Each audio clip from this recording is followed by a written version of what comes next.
দশক জুলাই সনদে স্বাক্ষর করেনি এনসিপি। এ নিয়ে কথা বলতে আমাদের সাথে যুক্ত হয়েছেন এনসিপির যুগ্ম আহ্বায়ক আরিফুল ইসলাম আদিব। আরিফুল ইসলাম আদিব, ধন্যবাদ আমাদের সাথে যুক্ত হওয়ার জন্য এবং সময় দেওয়ার জন্য। সংবাদ সংযোগে স্বাগত আপনাকে। জুলাই সনদের স্বাক্ষরের আনুষ্ঠানিকতা কিছুক্ষণ আগেই শেষ হয়েছে, আমরা দেখেছি। আপনারা সেখানে স্বাক্ষর করেননি। বিষয়টি নিয়ে একটু যদি আমাদেরকে বলেন, স্বাক্ষর না করার পেছনের কারণ, এবং যেহেতু ঐক্যমত্য কমিশনের সময়সীমা বেড়েছে আরও 31 অক্টোবর পর্যন্ত, এর মধ্যে কি আপনাদের স্বাক্ষর করবার কোনো সম্ভাবনা আছে? প্রথমত বিষয় হচ্ছে যে আজকের এই জুলাই সনদ স্বাক্ষর অনুষ্ঠানকে কেন্দ্র করে পুরো যে প্রক্রিয়াটি হয়েছে সেই প্রক্রিয়াটি আসলে সরকারের সক্ষমতা, সরকারের অব্যবস্থাপনা এবং জুলাই গণ অভ্যুত্থানের যে আকাঙ্ক্ষা নিয়ে, যে অভ্যুত্থানের যে স্পিড নিয়ে হচ্ছে এই সরকার যাত্রা শুরু করছিল, সেই যাত্রার অভ্যুত্থানের সাথে একটা সাংঘর্ষিক পরিস্থিতি তারা তৈরি করেছে। এবং আমরা সেখানে দেখেছি যে পুরো অভ্যুত্থানে এখানে তারা শহীদ পরিবারকে দাওয়াত নাও দেয় এবং পরবর্তীতে আহতদের থেকে দাবি করা এবং সেটার প্রেক্ষিতে তারা কিছুটা সংশোধন করেছে এবং একই সাথে সেখানে আহতদেরকে প্রায় নির্মমভাবে পেটানো হয়েছে। তা আমরা প্রথমে এই বিষয়টাকে নিন্দা জ্ঞাপন করি। একই সাথে আমরা জানতে চাই যে আহতরা যখন গতকালকে থেকে জড়ো হচ্ছিল, এই যে এত বিপুল সংখ্যক আহত, তাদেরকে একই কালারের টি শার্ট পরা কিংবা হচ্ছে অন্যান্য জায়গার থেকে, এটা আসলে সরকার মানে একই সাথে সরকার এবং সরকারের বিষয়গুলো, মানে সরকারের কারা করছে আমরা সেটা না দেখে বরঞ্চ দেখি যে এটা এনসিপির উপরে চাপানো কিংবা অন্য দলগুলোর উপর চাপানো একটা চেষ্টা করছে। অথচ সরকারের তার রাষ্ট্রীয় জায়গা থেকে তার স্ট্রং গোয়েন্দা সংস্থা আছে, যে গোয়েন্দা সংস্থাগুলো এখনও বিভিন্ন সাংবিধানিক প্রতিষ্ঠানের উপর নানাভাবে নগ্ন হস্তক্ষেপ করার চেষ্টা করছে।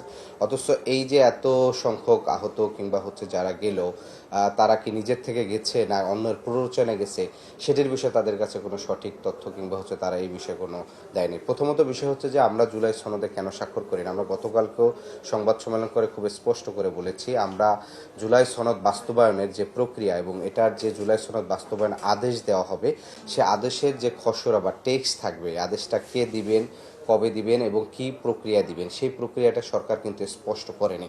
কারণ আমরা আমাদের সরকারের সাথে পূর্বের যে অভিজ্ঞতা, সেখানে আমরা দেখেছি যে জুলাই ঘোষণাপত্রের ক্ষেত্রে যেটি হয়েছিল, যে নির্দিষ্ট সংখ্যক শুধুমাত্র বিশেষ করে এক দুটি দল কিংবা হচ্ছে শুধুমাত্র বিএনপির সাথে বিএনপির মতামতকে প্রাধান্য দিয়ে জুলাই ঘোষণাপত্রকে কিন্তু হচ্ছে তারা ঘোষণা দিয়েছেন। অর্থাৎ যেদিন জুলাই ঘোষণাপত্র পাঠ হয়েছে সেদিন শুধুমাত্র বিএনপির যে স্থায়ী কমিটির সদস্য সালাউদ্দিন ভাইয়ের হাতে শুধু টেক্সটের একটা প্রিন্ট কপি ছিল, আর কোনো রাজনৈতিক দলের হাতে ছিল না। তাহলে সরকার একটা জুলাই ঘোষণাপত্র দিচ্ছে, সেটি অন্য কোনো রাজনৈতিক দলের হাতে ঘোষণার পূর্বে সেটা পৌঁছাচ্ছে না, কিন্তু বিএনপির স্থায়ী কমিটির সদস্য সেটা দেখে দেখে চেক করতেছেন যে সরকার প্রত্যেকটি শব্দ লাইন ঠিক মতো বলতেছেন কিনা।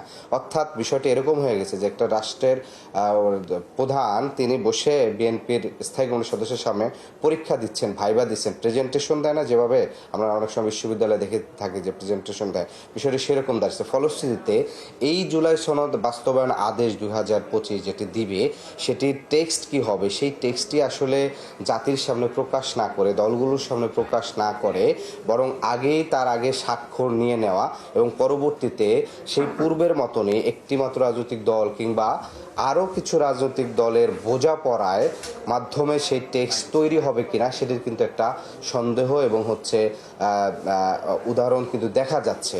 এবং সেই জায়গাতেই কিন্তু আমরা বলছি যে বরঞ্চ এই জুলাই সনদ আজকের যে অনুষ্ঠান আপনারা দেখেছেন, যে পুরা সরকার অনেক সকলকে আসার আমন্ত্রণ করছেন সেখানে, কিন্তু আমরা দেখেছি যে সেখানে তেমন কেউ আসলে অংশগ্রহণ করেনি। শুধুমাত্র রাজনৈতিক দলের যাদের ইনভাইটেড প্রতিনিধি তারা অংশগ্রহণ করেছে। এই যে জুলাই গণ অভ্যুত্থানের মূল যে আকাঙ্ক্ষা, মৌলিক সংস্কারের ভিত্তি, যেটার বাস্তবায়ন এবং পরবর্তীতে কী প্রক্রিয়া হবে, সেটাই সরকার মনোযোগ কম দিয়ে বরঞ্চ আগামীতে ক্ষমতা পরিবর্তনের কেন্দ্র করে যে রাজনৈতিক দলগুলোর ভিতরে একটা রাজনৈতিক সমঝোতামূলক একটা অনুষ্ঠান কিংবা সমঝোতার দিকে আগাচ্ছে।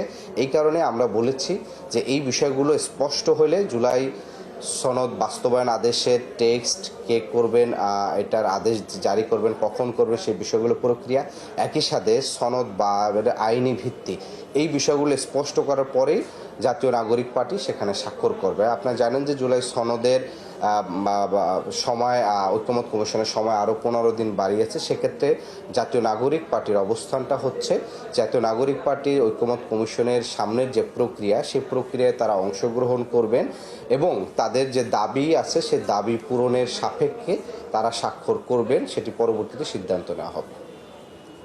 হবে। অসংখ্য ধন্যবাদ আরিফুল ইসলাম আদিব, যুক্ত হয়েছেন আপনি আমাদের সাথে এবং এনসিপির এখনকার বর্তমান অবস্থা সম্পর্কেও বললেন। নিশ্চয়ই আবারও কথা হবে। দর্শক, আমাদের সাথে এনসিপির যুগ্ম আহ্বায়ক আরিফুল ইসলাম আদিব যুক্ত ছিলেন এতক্ষণ।